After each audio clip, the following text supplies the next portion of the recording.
So how big did you say it was? Well, actually, there was multiple people that said different sizes. One of them was saying that it was like an egg-shaped object that was 50 feet long, 20 feet wide, and 20 feet deep. That's ridiculous. Other people were saying that it was about 600 feet off the ground and 30 feet in diameter. A plastic-looking globe. So both sightings were both that the object was translucent with like lights in it. We are at the 105 building, which is the old IREA building back in 1968. The spot where Howard Ellis, who was the first witness of the craft that night. So we are going to cross the street now and follow in his footsteps, where he went across the street to Bud 66 in Trailerport to notify the people there about the object.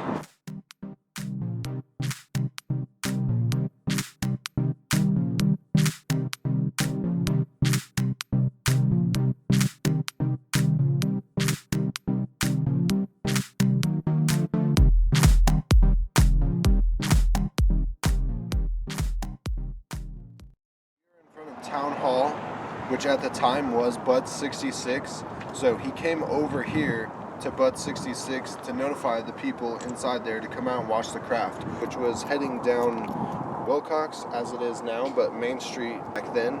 And then we're gonna head down Main Street right now, or Wilcox.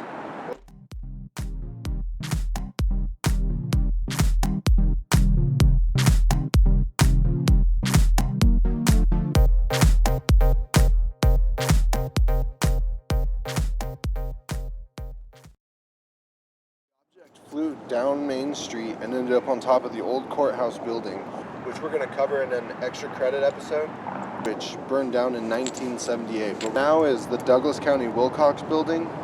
They said the object burned up in a bright light of flame, where other witnesses said that the object took off at fast speeds up into the air. So you can see the distance that the object had to travel from Bud 66 all the way to the courthouse within the 15 minutes that it did. I brought you down here to the Arapahoe Courthouse, which is closest and best representation of what the courthouse looked like back in 1968 in Castle Rock. This courthouse is a little bit smaller. Sheriff R.S. Weimer reported 12 reliable witnesses that saw the bubble-shaped object between 6:10 and 6:20 p.m. on January 2nd, 1968. There was a total of 30 witnesses that saw the object, and if you pan off in this direction above that red house is where the old courthouse used to stand. So the UFO sighting seen January 2nd, 1968, Dr. Condon's office did not receive report of the sighting until January 3rd, 1968 due to the news media.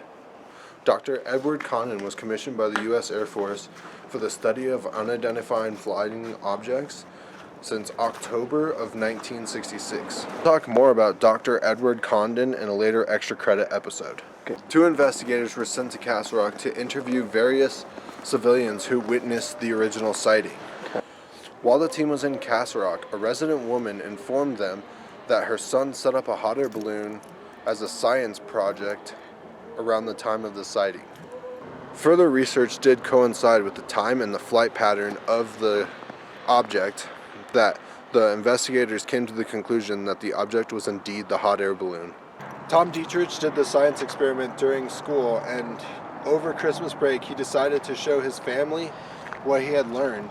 And so he took 2 sticks of balsa wood and a cross pattern, and then glued 4 to 5 candlesticks on either side of the wings of the cross, using the candle wax to stick them onto the balsa wood. And then from there, he took a tin cup and put it in the center of that cross. He lit the center rag and then lit the candles after that, and then released it up into the air, where it floated down Main Street and caused the incident, supposedly. So now that we know how it was made, let's try and do some recreations of that night. Hit the montage.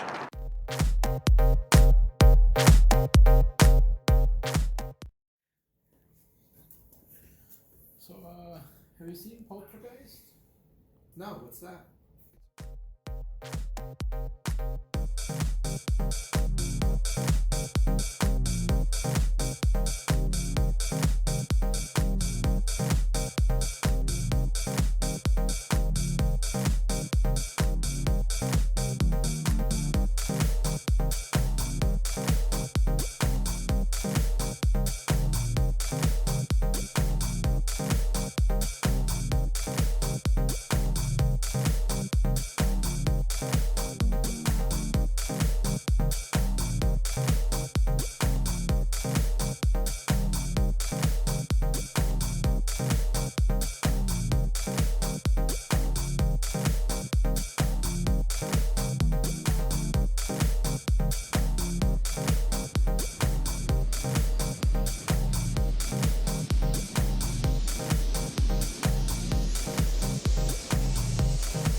Okay, so our other attempts did not work. So for our fourth attempt, we bought an actual sky lantern in hopes that it's going to work this time. So we're hoping for the best.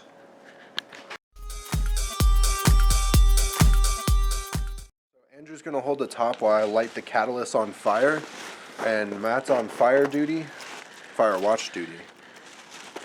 And don't try this at home without proper supervision. And letting your state know that, or asking if your state's okay with lighting fire lanterns.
So how did you see it? Shined on me with headlights and mud on or something.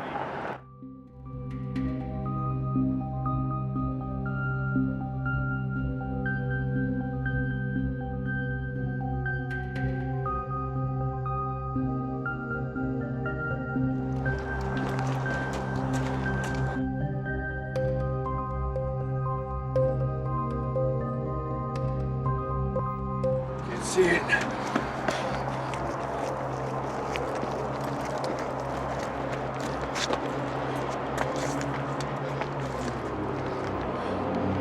It's gone.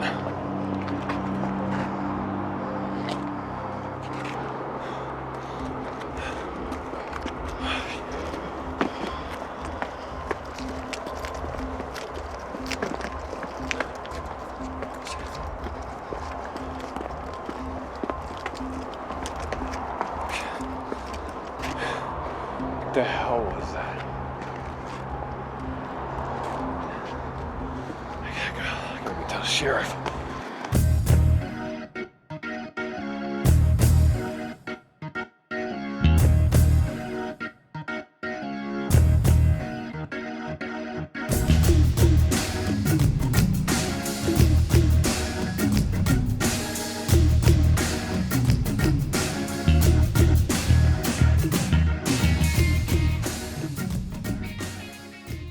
Thanks for tuning in to our episode of Weekly Abductions.